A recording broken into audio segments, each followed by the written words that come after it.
हरियाणा में विधानसभा चुनाव आने में अभी 3 महीने का समय बचा है, लेकिन अभी से ही कांग्रेस में गुटबाजी और अंतर्कलह खुल के सामने आने लगी है। इतना ही नहीं, राजनीतिक गलियारों में तो ये भी अटकलें लगाई जा रही है कि रणदीप सुरजेवाला ने भी सैलजा गुट से किनारा कर लिया है। ऐसे में ये सवाल उठता है कि क्या विधानसभा चुनाव आने से पहले ही कांग्रेस पार्टी बिखर जाएगी। लोकसभा चुनावों में बीजेपी के हाथ से 5 सीटें छीनने के बाद कांग्रेस हाईकमान राज्य की छोटी से छोटी गतिविधियों पर नजर रखे हुए है, ताकि आने वाले विधानसभा चुनावों में पार्टी को किसी तरह का नुकसान न उठाना पड़े और पार्टी के बड़े नेताओं के साथ मिलकर बीजेपी के खिलाफ वो चुनावी मोर्चा खोले।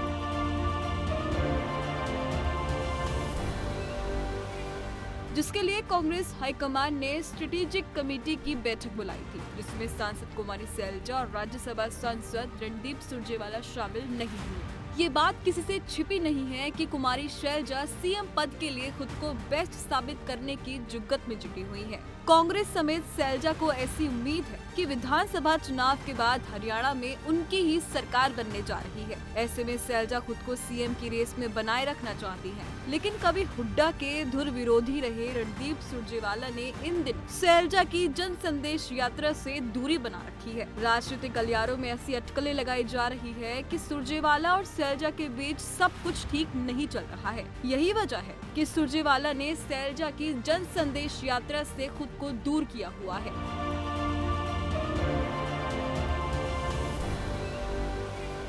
हाल ही में हुए लोकसभा चुनावों के दौरान सैलजा रणदीप किरण चौधरी की टिकड़ी को कई बार एक ही मंच पर साथ देखा गया, लेकिन किरण चौधरी के बीजेपी में शामिल होने से ये गुट टूट गया। वहीं अब इस गुट में बीजेपी से कांग्रेस में आए पूर्व मंत्री चौधरी बीरेंद्र सिंह की एंट्री ने हुड्डा की नींद उड़ा रखी है। इन दिनों हरियाणा कांग्रेस में एसआरबी यानी सैलजा रणदीप बीरेंद्र गुट की चर्चा जोरों पर है, लेकिन विधानसभा चुनाव से पहले सुरजेवाला इस गुट से दूरी बनाते हुए दिखाई दे रहे हैं।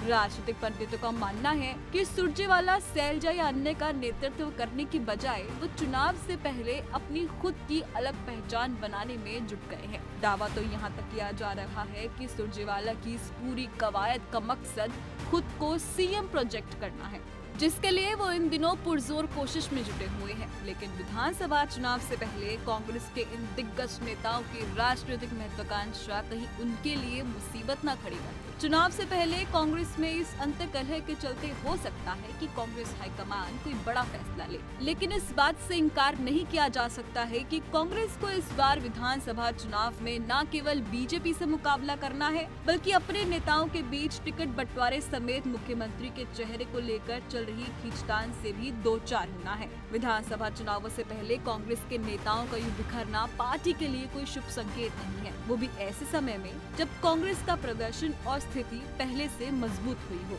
बहरहाल ये तो आने वाले समय में खुद ही साफ हो जाएगा कि कांग्रेस में भगदड़ मचती है या नहीं।